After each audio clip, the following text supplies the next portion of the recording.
Welcome to Larry's Library. And this time I've got a very special one for you, one that is hopelessly out of print. I'm talking about the Ed Brubaker and Michael Lark long lost, out of print for years, Scene of the Crime oversized hardcover. So you might say this video is brought to you by the marvelous Mary M, who gifted me this sort of mini whale, you might say. This is by Image, and this came out in 2012. It is an oversized hardcover, and it's of the variety with the no dust jacket. Art is directly on the boards, which I love that. It's 128 pages. The MSRP on it was $24.99, but as I said, this is long out of print. Not seeing it anywhere. Now, if you look on Amazon at the time of this shooting, it does show one listing for a new copy, but it's from a very sketchy looking third-party vendor, so I don't know. Take a chance if you want, but you might be better off looking on eBay for this. Not that there isn't sketchy dealers on eBay. They're everywhere, but you know. So this one is like I said, it's written by Ed Brubaker. The pencils are by Michael Lark, and I love Michael Lark. Haven't seen a lot of his work, but I always love it when I do see it. The inks on this one are by Sean Phillips, mostly. A few of the pages, some of the art is inked by Michael Lark himself, but according to the supplementary material in here by Ed Brubaker, where he talks about how this book came about, he said that Michael Lark wasn't entirely happy with the way his own inks were turning out on this, and that's when they brought in Sean Phillips, and he took over. And so I think he did probably, I'm gonna guess 90%, and it does have a very Sean Phillips look to it, so I'd say he inked most of this. So this one collects the Vertigo miniseries that came out in 1999. And it also, in that miniseries, was 4 issues. And it also collects the one-shot, what was it called? Winter's Edge. And this is issue 2 of that. I'm not sure what that was. I'm guessing it was like a little holiday special. And I don't know how many issues there were, but the only one that featured Scene of the Crime was issue 2. And that is reprinted here too. So this is some very early Ed Brubaker writing.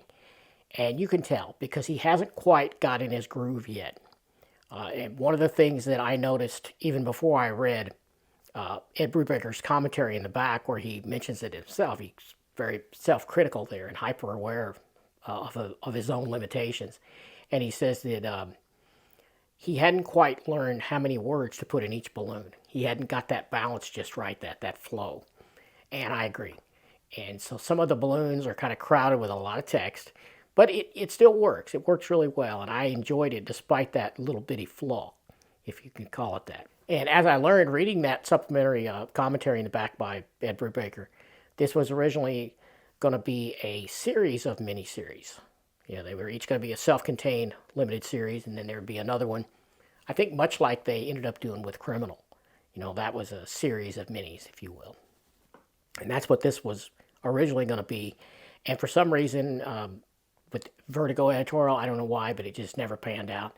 I think part of it was because Michael Lark was doing other projects he couldn't get out of, so it never continued beyond the first mini and that little one-shot. But this is a completely self-contained story. You don't need to read any, I mean, you know, we're not missing out because it didn't continue. It's nice conclusion to both stories, both the main story and the one-shot. Yeah, I love the art in here. I love the story. I thought it was really good. I had a good time with this one. And as I have really everything I've read from Ed Brubaker, well, with one exception, and that was when he tried his hand at the X-Men. Didn't care for his X-Men run at all. But, yeah.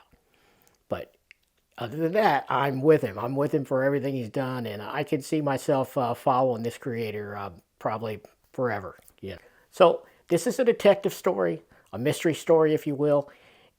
I'm hesitant to call it a crime noir, although it is leaning in that direction. I don't think he had got quite there yet, but this shows you very early on Ed Brubaker.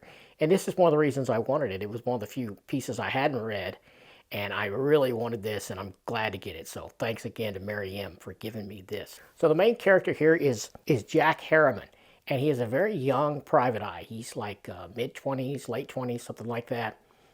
And he is after, the case he's after here is this missing girl, and it turns out she was mixed up in this weird sort of post-hippie sex cult, if you will. And of course, the story goes in some weird directions, and there's lots of little plot twists that you're not going to figure out. And yeah, it's pretty intriguing. It's a great mystery. I loved it. He set up a lot of background characters. You meet his uncle and his aunt. Well, not really an aunt, but sort of an aunt. But definitely his uncle is who raised him, and he still lives in the same building with them. Yeah, there's a good cast of characters here. I could see this being a much longer series, and he was obviously setting it up for that. So it's too bad it didn't transpire. But what we got here is really good, and it's a nice way to take a look at the very early Ed Brubaker and the beginnings of him becoming this awesome crime noir author. The setting on this one is also interesting because I think it was set, as far as I can tell, this was set in the late 90s when it was written.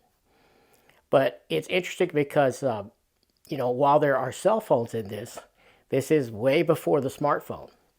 So you have the cell phone, and it shows it a couple times, and it's not the giant army one, but it's pretty good size. I would say it's the models just after the bag phones. I don't know if you've seen those before, but my cousin Elmo, my buddy Elmo, he had one of the early, I guess he called it a car phone that he had in his truck. And I called it a bag phone because it was in this canvas bag was most of where the gear was. And then the handset was attached with a cord that ran to the bag. And so, you literally had to carry the bag. And, so I'm not sure. I never looked in the bag to see what the thing looked like, the apparatus inside there. But I called it his bag phone. It was pretty good size. So it's not that early. It's the slab phone that, I don't know, probably about that long, It's wild. And it only shows it a couple of times, but that firmly places it in the late 90s, in the era before smartphones for sure. And it's amazing how many things that a quick and convenient text, how many plot items would just be killed with the convenience of the modern smartphone.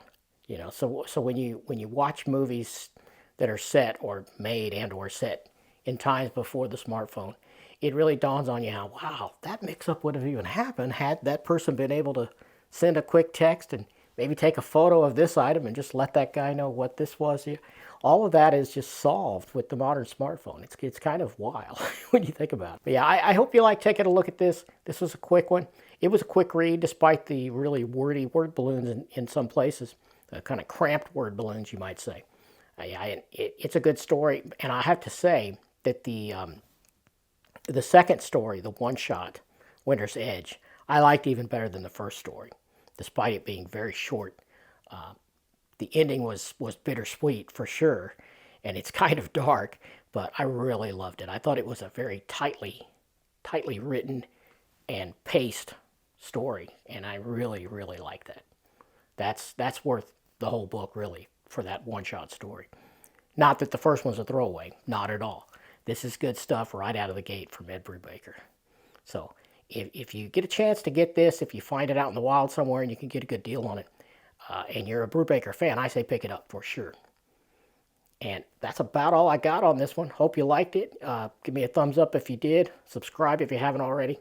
And I'll catch you next time.